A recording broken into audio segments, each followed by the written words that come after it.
Pharma tech converge 2026 ಐಐಎಚ್ಎಂಆರ್ ಬೆಂಗಳೂರಿನಲ್ಲಿ ಭಾರತದ ಔಷಧ ಉದ್ಯಮದ ಭವಿಷ್ಯ ಕೇಂದ್ರ ಬಿಂದುವಾಯಿತು. ವಿಷಯ ಸಂವರ್ಧಿತ ಬುದ್ಧಿಮತ್ತೆ, ರೂಪಾಂತರಕಾರಿ ಚಿಕಿತ್ಸೆಗಳು. Institute of health management research Bengaluru IIHMR ತನ್ನ 2ನೇ ಆವೃತ್ತಿಯ ಫಾರ್ಮಾ ಟೆಕ್ ಕನ್ವರ್ಜ್ 2026 ಕ್ಯಾಪಿಟಲ್ ಹೋಟೆಲ್ನಲ್ಲಿ ಆಯೋಜಿಸಿತ್ತು. ಉದ್ಯಮ ನಾಯಕರು, ನೀತಿ ನಿರೂಪಕರು, ವೈದ್ಯರು ಮತ್ತು ಶಿಕ್ಷಣ ತಜ್ಞರು ಒಂದೆಡೆ ಸೇರಿ ಭಾರತದ ಔಷಧ ಉದ್ಯಮ ಮತ್ತು ನಿರ್ಣಾಯಕ ಕವಲು ದಾರಿಯಲ್ಲಿ ನಿಂತಿದೆ ಎಂಬ ಸಾಮೂಹಿಕ ಅರಿವನ್ನು ಹಂಚಿಕೊಂಡರು. ಡಾಕ್ಟರ್ ಉಷಾ ಮಂಜುನಾಥ್, ಪ್ರಾಧ್ಯಾಪಕರು ಮತ್ತು ನಿರ್ದೇಶಕರು, ಐಐಎಚ್ಎಂಆರ್ ಬೆಂಗಳೂರು, ಅವರು ಸ್ವಾಗತ ಭಾಷಣ ಮಾಡಿ ಆರೋಗ್ಯ ಪರಿಸರ ವ್ಯವಸ್ಥೆಯನ್ನು ಬಲಪಡಿಸಲು ಪಾಲುದಾರಿಕೆ ಮತ್ತು ನಾವೀನ್ಯತೆಯ ಮಹತ್ವವನ್ನು ಒತ್ತಿ ಹೇಳಿದರು. ದಿನದ ಅತ್ಯಂತ ಪ್ರಭಾವಶಾಲಿ ಭಾಷಣ ನೀಡಿದ ಮುಖ್ಯ ಅತಿಥಿ ಡಾಕ್ಟರ್ ಸುದರ್ಶನ್ ಜೈನ್, ಭಾರತೀಯ ಔಷಧ ಒಕ್ಕೂಟದ ಪ್ರಧಾನ ಕಾರ್ಯದರ್ಶಿ ಮತ್ತು ಐಐಎಚ್ಎಂಆರ್ ವಿಶ್ವವಿದ್ಯಾಲಯದ ಅಧ್ಯಕ್ಷರು, ಭಾರತದ ಔಷಧ ಮಹತ್ವಾಕಾಂಕ್ಷೆಯ ಮೂಲಕ್ಕೆ ಇಳಿದು ಭಾಷಣ ಮಾಡಿದರು.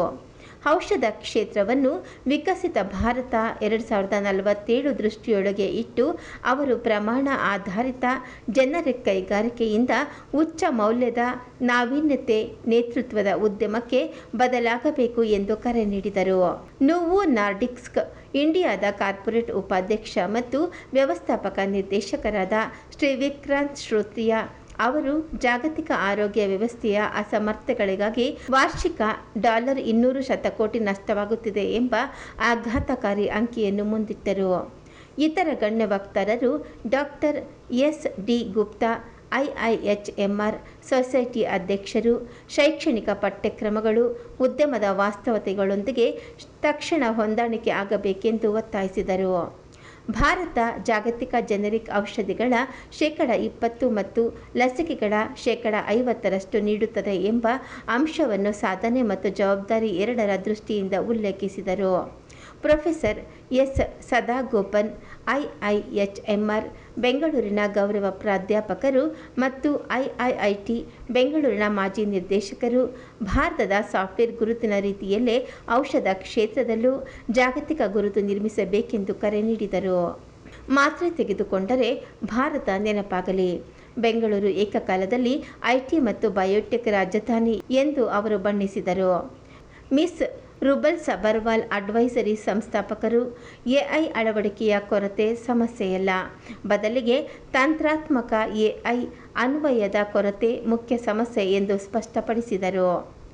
ಡಾಕ್ಟರ್ ಸಿ ಎಸ್ ಕೇದಾರ್, ನಿವೃತ್ತ ಐಎಎಸ್ ಅಧಿಕಾರಿ ಮತ್ತು ಐಐಎಚ್ಎಂಆರ್ ಬೆಂಗಳೂರಿನ ಹಿರಿಯ ಸಲಹೆಗಾರರು, ಆಡಳಿತಗಾರರಿಗೆ ಹೊಸ ತರಬೇತಿ ಮಾಡ್ಯೂಲ್ಗಳ ಅಗತ್ಯವನ್ನು ಒತ್ತಿ ಹೇಳಿದರು ಮತ್ತು ಆರೋಗ್ಯ ಸೇವೆ ಚಿಕಿತ್ಸೆಗಿಂತ ತಡೆಗಟ್ಟುವಿಕೆಗೆ ಆದ್ಯತೆ ನೀಡಬೇಕು ಎಂದು ಒತ್ತಾಯಿಸಿದರು. The pharma industry is an industry of pride for India. This is the industry which supplies medicines to around the world. 20% of the medicine is made in India. Every second tablet in US is sold from India. Every fourth tablet in Europe is sold from India. We supply 60% of medicines from India.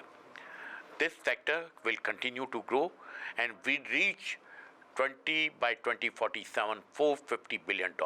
Number one industry in terms of volume in the world and top 5 industry in terms of value. As this industry will continue to grow, there will be significant development need of talent.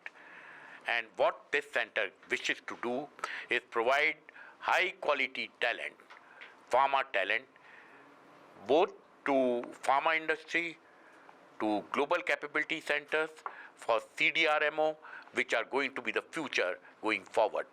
It is a great opportunity that this center is being opened in Bangalore, which is the IT capital of the world and also will become the pharma innovation capital of the world.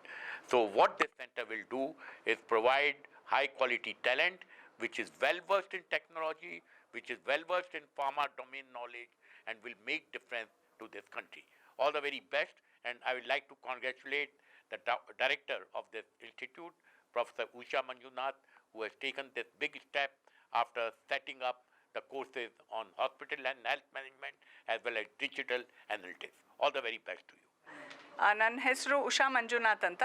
ನಾನು professor ಮತ್ತು director of institute of health management research Bangalore, IIHMR Bangalore. Today we had a Pharma Tech Converge Industry Academia meet today, and this is regarding augmented intelligence and transformative therapies. ಈಗ ನಾವೆಲ್ಲ ನೋಡ್ತಿರೋ ಹಾಗೇನೆ pharma industry ತುಂಬ important health ಕೇರ್ಗೆ. ಇಲ್ಲಿವರೆಗೂ ನಾವು institute of health management ರಿಸರ್ಚ್ನಲ್ಲಿ hospital management, health management ಮತ್ತು ಫಾರ್ಮಾಸ್ಯೂಟಿಕಲ್ ಮ್ಯಾನೇಜ್ಮೆಂಟ್ ಒಂದು ಸ್ಪೆಷಲೈಸೇಷನ್ ಆಗಿ ಮಾಡ್ತಾಯಿದ್ವಿ. ಈಗ ಅದನ್ನು ಇಂಪಾರ್ಟೆಂಟಾಗಿ ಸಪ್ರೇಟ್ ಪ್ರೋಗ್ರಾಮ್ ಆಗಿ ಲಾಂಚ್ ಮಾಡ್ತಾಯಿದ್ದೀವಿ. ಹಾಗೆ ನಮ್ಮ ಇನ್ಸ್ಟಿಟ್ಯೂಟ್ನಲ್ಲಿ artificial intelligence and data science in health ಕೇರ್ದು ರಿಸರ್ಚ್ ಮಾಡೋದೇ ಆಗಲಿ, ಪ್ರಾಡಕ್ಟ್ಸ್, ಇನ್ನೋವೇಷನ್ಸ್ ಅದ್ರ ಬಗ್ಗೆನೂ ಮಾಡ್ತಾಯಿದ್ದೀವಿ. ಸೊ ಈಗ ಫಾರ್ಮಾಸ್ಯೂಟಿಕಲ್ ಇಂಡಸ್ಟ್ರಿನಲ್ಲಿ ಮತ್ತು ಮ್ಯಾನೇಜ್ಮೆಂಟ್ ಪ್ರೋಗ್ರಾಮ್ನಲ್ಲಿ ಏನು ಇಂಪಾರ್ಟೆಂಟ್ ಅಂದರೆ, ಒಂದು ಫಾರ್ಮಾಸ್ಯೂಟಿಕಲ್ ಏರಿಯಾದು ಡೊಮೈನ್ ನಾಲೆಡ್ಜ್ ಅಂದರೆ ಅದರದ್ದು ಬಗ್ಗೆ ತಿಳ್ಕೊಳ್ಳೋದು, ಇನ್ನೊಂದು ಮ್ಯಾನೇಜ್ಮೆಂಟ್ ಎಕ್ಸ್ಪರ್ಟೀಸ್.